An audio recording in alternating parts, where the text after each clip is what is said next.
Hello everybody, welcome back to the channel. If it's your first time here, welcome. Today we are going to go over the EP-5 from Arken Optics. This is a 5 to 25 by 56 first focal plane long range scope. Don't do a whole lot of long range stuff on this channel, so this is sort of a intro into that for the channel, and let's get into it.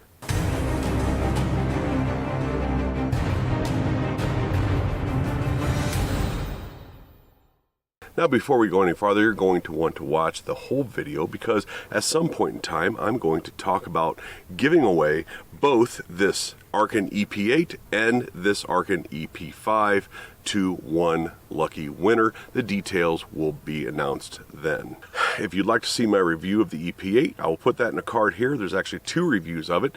There's my review and a review from Focus Trip. I'll put his video in the description down below. And for full transparency, Arken did send me all of this stuff. They sent me that EP-8, they sent me this EP-5, and those two to give away, as well as throwing me a little bit of ammo when they sent these my way. That, however, does not affect my review. It does not affect the performance of the scope by any means. And as usual, you're going to get nothing but honesty here. I did address some of that in the EP-8 video as well. Now, to start off with, unlike any other scope review that I do, this will be the only one I'm not doing a drop test on. And it's not because I think the scope will or will not survive it. I don't think the rifle will survive it. The little screws that hold the rail to the receiver, I have zero faith in as far as impact resistance. This is a heavy rifle. It's the Savage Hog Hunter. It's a heavy rifle, and I have zero faith that I'm not going to damage the bolts or the thread holes in the receiver in the top of this rifle if I drop this 3 times from shoulder height. Just know that that is a part of this review that I am not going to do, and it's not for the reasons of the scope. It's for the reasons of the health of the rifle, and there is no scope, whether I purchased it or for free, that I'm willing to damage the rifle for. So a few things about the scope real quick. It came with the scope rings and this removable and adjustable throw lever. It has a very smooth operating diopter here.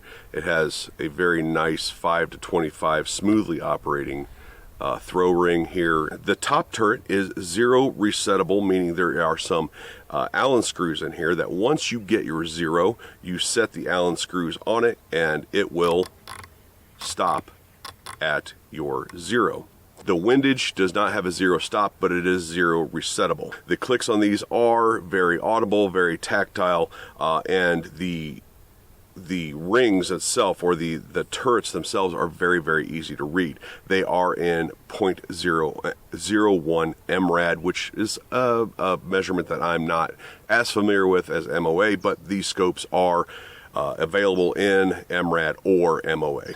Now, coming forward, it has a 56mm objective lens, and then we have this very nice sunshade that also came with the scope itself. And without the sunshade, it is 14 inches long, 39.2, basically 39 ounces in weight. So it's not incredibly heavy, and it's not overly big. Now, on the other side here, there is illumination settings with a off position between each setting, so 1 through 6 with an off position in each one. It is a red illuminated reticle, and then next to that, there is a 25 to infinity parallax adjustment as well. Now, for usability, the eye relief on this is right around 3.5 inches. It's got a pretty nice eye relief. The eye box is, as you can imagine, at 25 25 magnification. The eye box is a little bit more sensitive than at 5 magnification, but it is very easy to get behind in both settings, in both extreme settings. If you think back to like some of my LPVO videos, you know, it's usually the 1x setting is very easy to get behind in like your 8 and 10x settings, or as the magnification goes up, your eye box gets considerably smaller, and it is far harder to get behind. This being 5 to 25, which, believe it or not, is a shorter magnification range than 1 to 10. I know it doesn't sound like it, but it is. It's a shorter magnification range, therefore it is not as hard to get behind it and keep a good eye box within all of the magnification range. Now this is an etched reticle, and the reticle is very usable. It's very nice at 25. I do like it at 25, and it's pretty good at 5. It's much like a lot of scopes. If you have a fine reticle, very fine reticle at a lower power, it becomes more usable at its higher power, which is something I would prefer over a very heavy reticle that is more visible at a low power, and then you go up to the higher power and it's just blown out. It's huge. So it has some basic crosshairs with hash marks and then the Christmas tree under it. Fairly basic reticle, but still a very familiar reticle, therefore very usable. Again, this one is in mils. Now, before we get into shooting this, this has been a cursed scope for me. Not the scope itself so much, but my entire experience with this has been cursed. When I first got it, again, Arken did send out some ammo with it, and they sent out AAC 308. They sent 100 rounds of 308. And it took I still have 10 rounds left. I shot 90 rounds trying to zero this. And that 308 ammo was all over the place, and I was very, very, very frustrated. Called up a buddy of mine. He brought some other brand of ammo with him. I believe it was Ammo Inc., if I remember correctly. Zeroed it in whatever it was, 5 or 8 rounds. Maybe it was 10 rounds, but either way, I zeroed it in a very short amount of time, and it has held zero right up until the scope rings came loose. And so then I had to re-zero it. I used some Milsurp ammo, Milsurp 308, which is what I'm going to be using today, and it did fine. And then the screws on the pick rail on the top of my rifle came loose.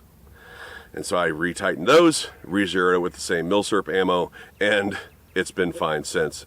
Now, speaking of the scope rings, something I forgot to mention in the details of the scope is something Arken does. They did it with their LPVO mount, their offset mount, and they've done it with this, is they actually have the inch pounds of both the base and the scope ring caps etched into the actual rings themselves, which I think is awesome, because there's a lot of companies that either don't put that in their literature, or you are searching through literature to try to find it. Maybe you have to go to the website, maybe you have to call them, whatever. They put it right there on the scope rings for you to see, plain as day, and there is no question of how to torque these. All right, so we are out here at 100 yards, and we're going to throw a couple shots down range, and go down and look at that, and then we are going to move the elevation, a couple shots, and then move the elevation back to 0 to test that 0 reset, that 0 stop, and then look at it again downrange. So here I got it mounted here in my Bog Death Grip tripod. Love these things. If you don't have one, you should. And I'll leave a link to this tripod down below.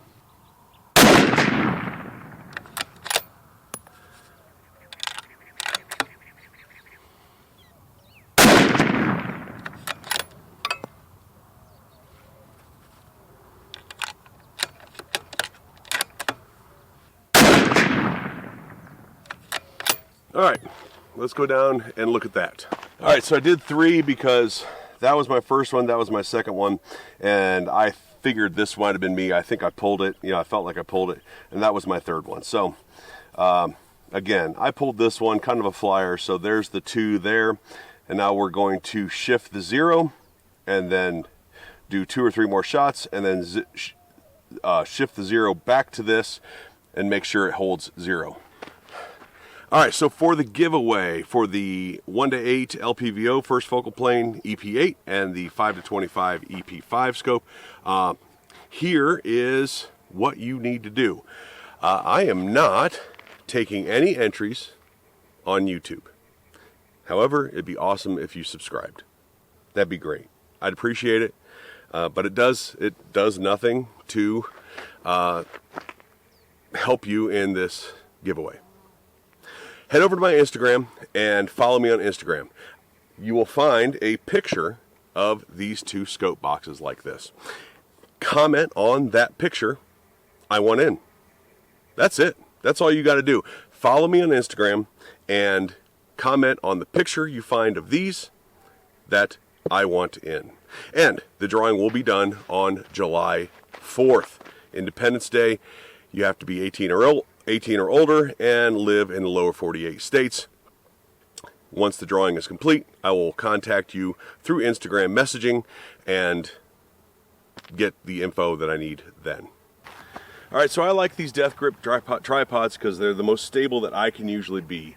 Plastic tables tend to, even when I have like a sled or a mount on them, tend to not be real stable for me. I'm all over the place with them. Regular tripods with just the V crook in it are very unstable for me. Foam blocks, all that. So that's why we're shooting from this today. So I'm going to move this to same point of aim.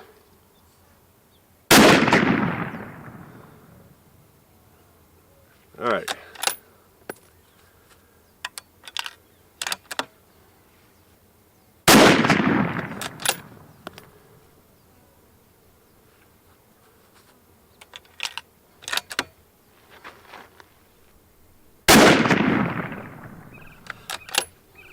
Okay, let's go down, look at that.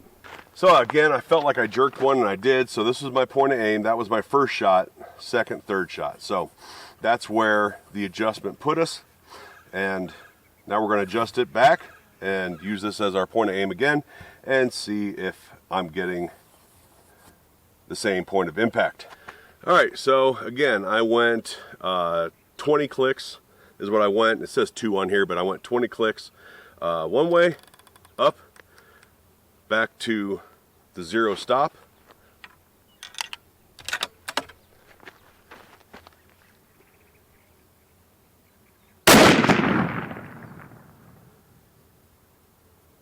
Okay, looks pretty good. I might have pulled that one. Nope. Those are right next to each other. We've been doing 3, let's stick with 3.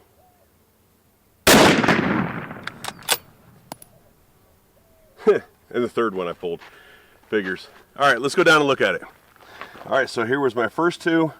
Again, we're gonna go in 2s because I keep pulling 1. Here's my first 2, my second 2, and this is the third 2 back to the 0 stop. So it's a ½ inch.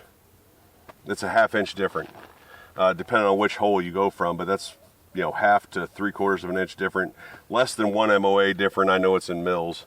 And then I pulled this one, or this one, one of those 2. I can't remember which one was the first one, but it seems that it went back to 0 reasonably well.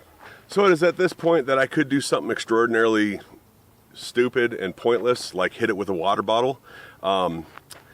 But I said I wasn't going to do the drop test. What I am going to do is I'm going to give it some good hearty wraps on the turrets with my Leatherman here, actually my Gerber, and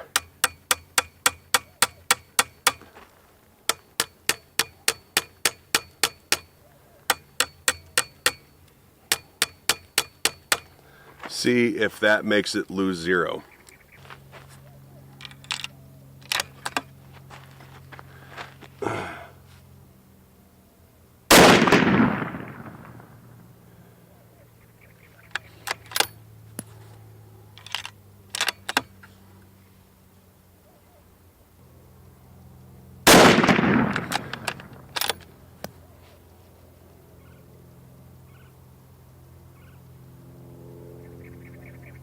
Oh, okay, that was bullseye. Like, where'd that go? That was bad one. I can tell by not even looking at it. Yeah, let me get a couple more rounds, and because that one I felt it. As soon as I pulled the trigger, I felt it. All right.